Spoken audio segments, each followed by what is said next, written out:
ላለፉት 30 ዓመታት ያህል የኢትዮጵያን ቤተክርስቲያን በንቃት በንጽህና በትግል ሲያገለግል የነበረ ወንድማችን በእውነት ለ30 ዓመታት ወንጌልን ያለ ድካም ያለ መሰልቸት ነው ያገለገለው ወንድማችን። አገለገለ ስንል ዝም ብሎ ማገልገል አይደለም። ብዙ ወንጌል የሚያገለግሉ ብዙ የሚሰብኩ ብዙ ሰዎች አሉ። ነገር ግን ከነርሱ የሱ መንገድ እጅግ የተለየ ነው። መምህራችን መምህር ዘላለም ወንድሙ ሰባኪ ብቻ አይደለም። ብዙ ሰባኪ እንግዲህ ሁላችሁም መቼም ታውቁታላችሁ። የሚናገሩትና የሚኖሩት ህይወት የተለያየ ነው። ይህ ወንድም ይህ መምህር ግን ህይወቱ ባህታዊነት የተላበሰ ህይወቱ በከተማ ያለ እንደ አንድ መነኩሴ ነው። ትዳር የለውም። ከዛ ውጪ ቤተክርስቲያንን በፍቅር ሲያገለግል ነበረ። ቤተክርስቲያንን በእምነት ሲያገለግል ነበረ። ውድ የቤተክርስቲያን የስስት ልጅ ነው። እንግዲህ ብዙዎች አለቀሱ፣ ብፁዓን አባቶች አለቀሱ። በጣም ብዙ ሰው እንግዲህ በእንባን ያለቀሰ ዘላለምን እንግዲህ እግዚአብሔር ምን ያህል እንደሚወደው ሰው የሚወደውን ሰው እግዚአብሔር ይወደዋል። መምህር ዘላለም ወንድሙ አሜሪካ የምትገኘው በተለይ ዲሲ ቅድስት ማርያም ቤተክርስቲያን እሳቸው ራሳቸው ናቸው የመሰረቷት። እዛ ላለው ሕዝብ እግዚአብሔር ስላሰበ ለወንጌል ለአገልግሎት ወደ ዲሲ ሄደው ከዛ በኋላ እንግዲህ የሆነውን ነገር ታዩታላችሁ። እዛው ዲሲ አረፉ ማለት ነው። ዲሲ ላለው ሕዝብ እግዚአብሔር ሀዘኑ እንዲወጣለት አደረገ። ይሄ እግዚአብሔር ፈቃድ ነው።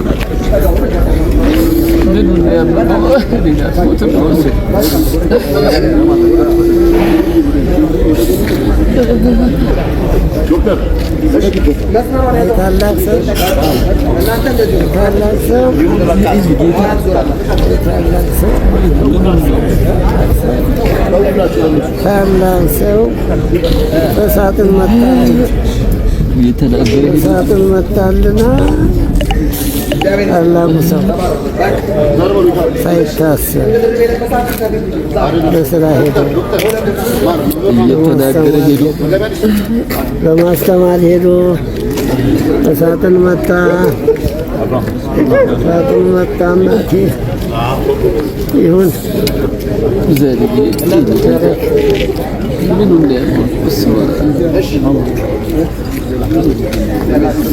አንድ ቀን ታመም ብሎ ሳያወራ በሽታው እንጂ ይደረግ ሰው ተጎዳ ነው። ብዙ አገልግሎት ያደርግ ነበር። የሚሰጣቸው አገልግሎት የሚሰጣቸው ሕፃናት አሉ፣ ረሀብተኞች አሉ። እሱ ማስተማር ለክሰለም ቦሌ መድኃኒዓለም እኮ ነው የሚሻለው። ታቦቱ ባለበት አይሻልም? ብፁዓን አባቶችም እኮ እያሉ አይሻልም? እና ወንድማችን መምህራችን መምህር ዘላለም ወንድሙ ሕይወቱን ጊዜውን እድሜውን ለቤተ ክርስቲያን የሰጠ ታላቅ የእግዚአብሔር ሰው ነበረ። ታላቅ የእግዚአብሔር ሰው ነበረ። እንደ ቅዱሳኑ እንደ ሐዋርያቱ አይነት ሰው ነበረ። እንደ ነቢያቱ አይነት ሰው ነበረ። ታማኝ አገልጋይ ነበረ።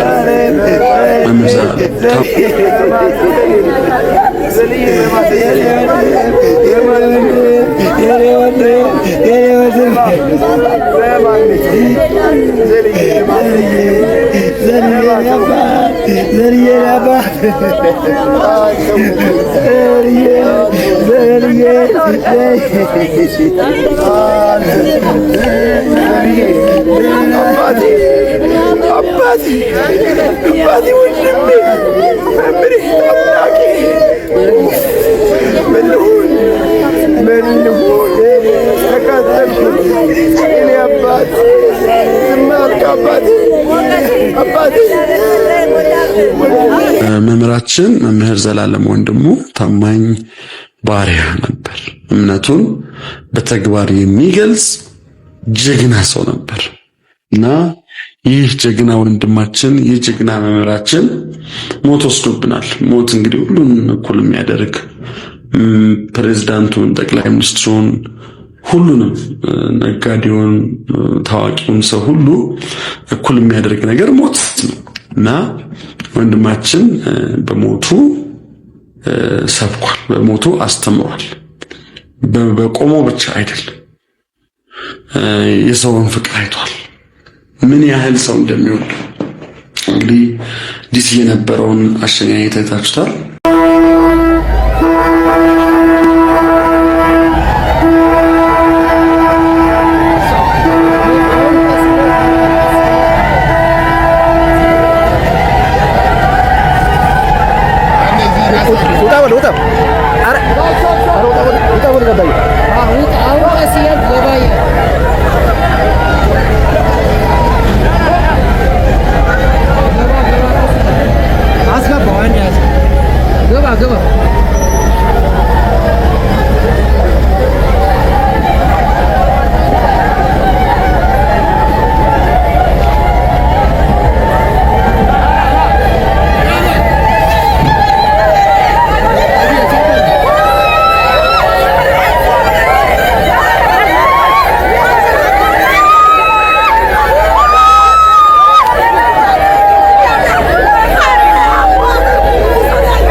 በመላው ዓለም ያለውን ኢትዮጵያዊ ሀዘን እያያችሁ እየሰማችሁ ነው።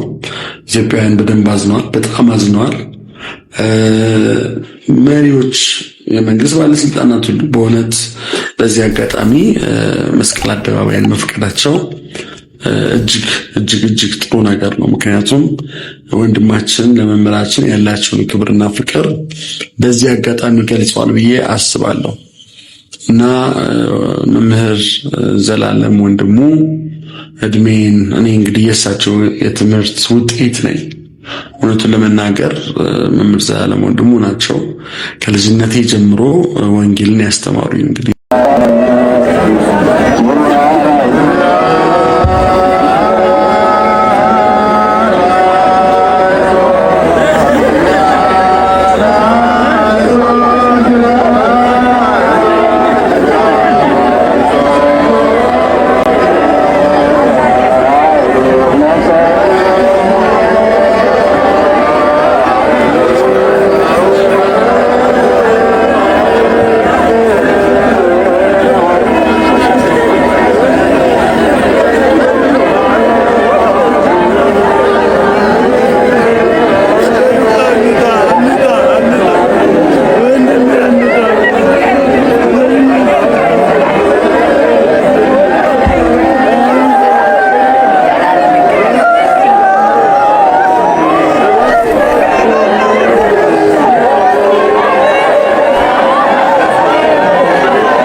ከይቅርታ ጋር ባላችሁበት ቆሙልን። ከይቅርታ ጋር ሰዎቻችን ከይቅርታ ጋር